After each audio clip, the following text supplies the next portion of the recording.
إن الحمد لله نحمده ونستعينه ونستغفره ونعوذ بالله من شرور أنفسنا ومن سيئات أعمالنا من يهده الله فلا مضل له ومن يضلل فلا هادي له أشهد أن لا إله إلا الله وحده لا شريك له وأشهد أن محمدا عبده ورسوله يا أيها الذين آمنوا اتقوا الله حق تقاته ولا تموتن إلا وأنتم مسلمون يا أيها الناس اتقوا ربكم الذي خلقكم من نفس واحدة وخلق منها زوجها وبث منهما رجالا كثيرا ونساء واتقوا الله الذي تساءلون به والأرحام إن الله كان عليكم رقيبا يا أيها الذين آمنوا اتقوا الله وقولوا قولا سديدا يصلح لكم أعمالكم ويغفر لكم ذنوبكم ومن يطع الله ورسوله فقد فاز فوزا عظيما أما بعد فإن أصدق الحديث كتاب الله وخير الهدي هدي محمد صلى الله عليه وسلم وشر الأمور محدثاتها وكل محدثة بدعة وكل بدعة ضلالة وكل ضلالة في النار. السلام عليكم ورحمة الله وبركاته. Akí gbogbo mùsùlùmí níbikíbi tí ẹ bá ti ń gbọ́ wa gẹ́gẹ́ bí ẹ̀kọ́ èdè Lárúbáwá tá ń bá lọ ibi tí a fẹ́ dé tá fẹ́ ṣe lónìí ibẹ̀ náà ni al-fi'lul mahmuz ìpele ẹlẹ́ẹ̀kẹta nínú ojúpọ̀nà àwọn ìṣe méjèèjì tá ń bá lọ.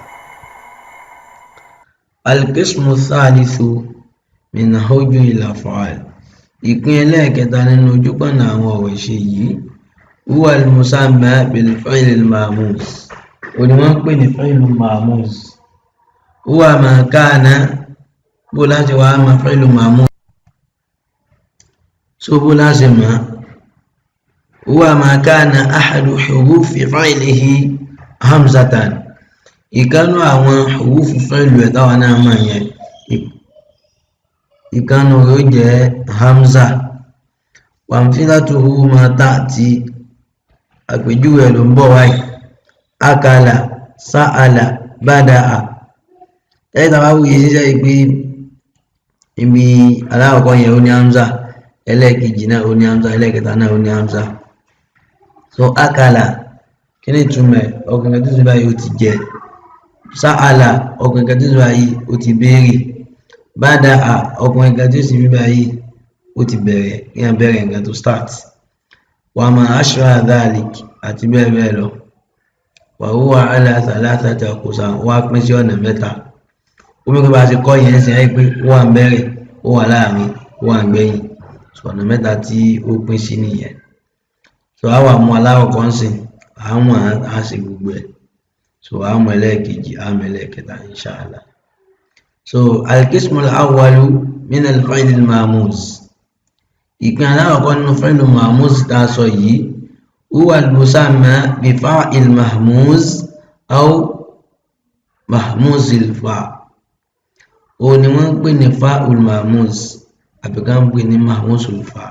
tó jẹ́ bá rí inú tírà mi mahmuzul fa' náà máa kọ wọn ní kọ fa'ul mahmuz bọ̀ kò sí ìdẹ́ pé bẹ́ẹ̀ tí ò lọ. So bó láti wá dàmà huwa ma kanat fa'u fi'lihi, so ìkan nínú arafi fi'lu ẹ̀mẹ́lẹ́ta yẹn yóò jẹ́ hamza. huwa ma kanat fa'u fi'lihi hamzatan ẹgbẹ́ fa'ul fi'li rẹ̀ yóò jẹ́ hamza, ìyẹn ni fa'ul fi'li tó wà ń bẹ̀rẹ̀ yẹn. wàmfíàtuhu ma ta'ti àpèjúwe ló ń bọ̀ wáyé akala ọkàn kan tí ó sì bíbá ó ti jẹ, akhadha ọkàn tí ó sì báyìí ó ti gbà á èèyàn gbà nǹkan, amara ọkàn tí ó sì báyìí ó ti pàṣẹ, wa ma ashbaha dhalik àtà tó bá tún jọ.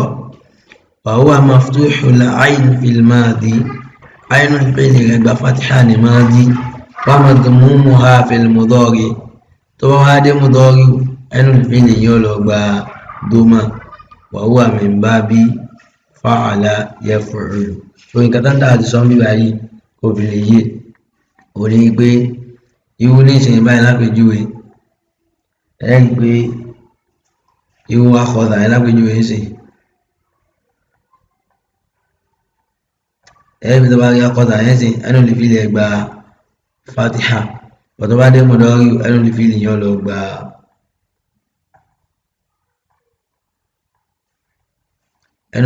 lọ gba doma. So nǹkan tí a fẹ́ tírìtì bí ilé níyì àtàwọn fílámù rẹ̀ bó ṣe máa ń ṣẹlẹ̀ bó ṣe máa ń lọ bó ṣe máa ń bọ̀ so inshallah.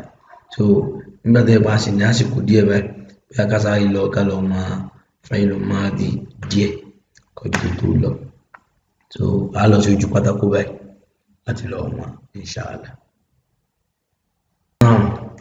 A ní láti pa ojú pátákó rẹ̀ kábílẹ̀ ráyè kọ̀ọ̀kan mìíràn síbẹ̀.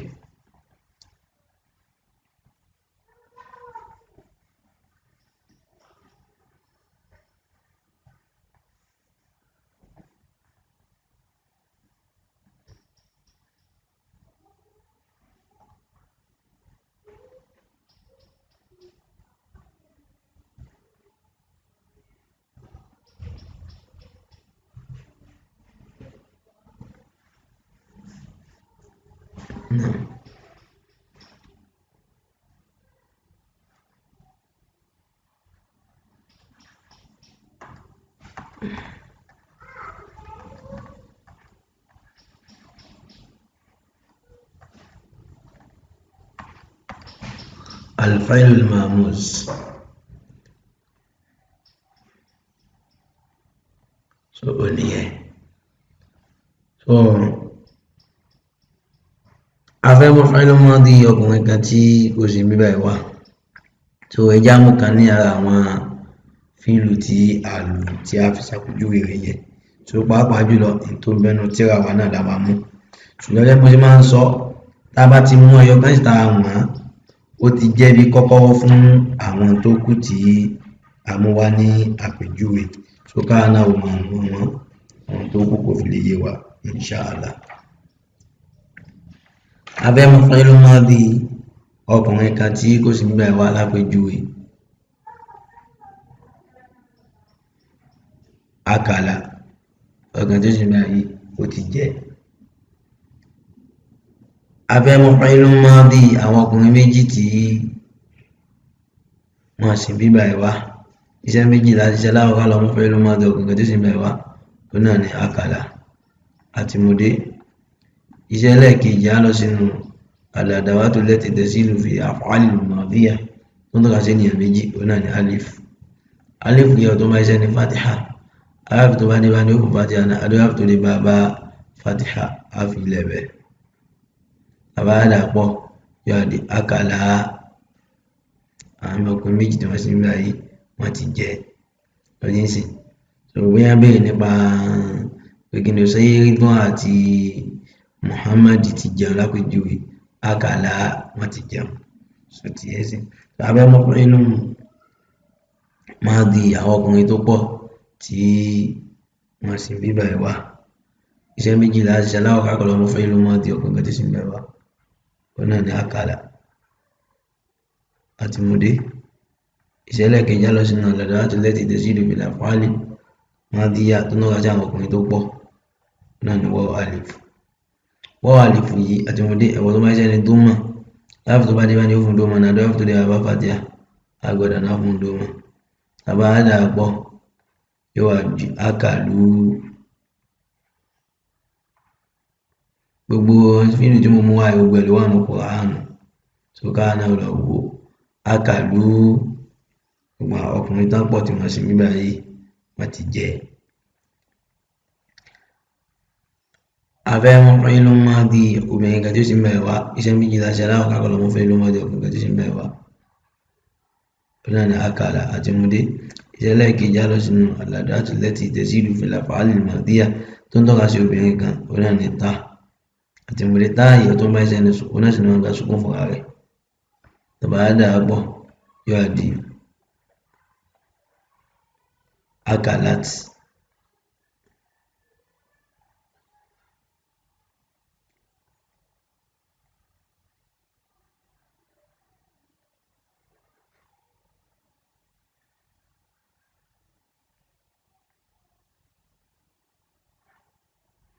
Akalat,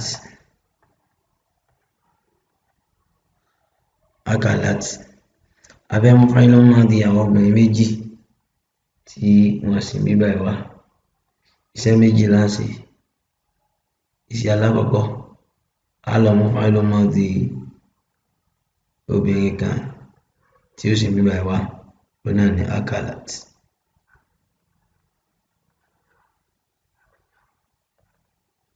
Àti múdé.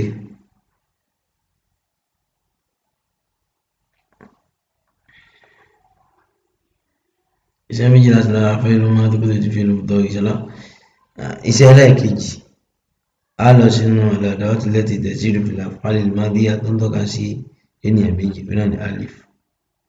Alif yẹn tó máa ṣe ní fatiha, láàbù tó bá dé bá ní ó fatiha náà láàbù tó dé bá àgbàdo náà kò fatiha. Àbá dàpọ̀ yóò di akalata. Àwọn méjì ni wọ́n sì bí báyìí àti jẹ. Irú akọ̀dà yẹn náà, akọ̀dà tá àwọn méjì ti gbà á tó ti ń sìn, àmárọ̀ tá àwọn méjì ti pàṣẹ tó bá sì mọ̀ wọ́n nìyẹn. Tó bá fẹ́ mú fáìlì máa di àwọn òwe tó pọ̀ tí wọ́n ti jẹ tí wọ́n sì bí báyìí wá. Iṣẹ́ méjì láti alákọ̀ọ́kọ́ lọ mú fáìlì máa di ọkùnrin tí sì bí báyìí wá. Ó náà ní akala. Àti múdé. Iṣẹ́ ẹlẹ́ẹ̀kejì, a lọ sínú al-adawat allati tazidu fil af'al al-madiyya tó ń tọ́ka sí àwọn obìnrin tí wọ́n pọ̀. Ó náà ní nùn. Àti múdé. Nùnù yìí ọdún bá ṣe ní sùkún, haraf tó bá dé bá ní ó fún sùkún náà lórí tó dé bá fatiha agbada náà fún sùkún. Tó bá dà á pọ̀ yóò di akalna.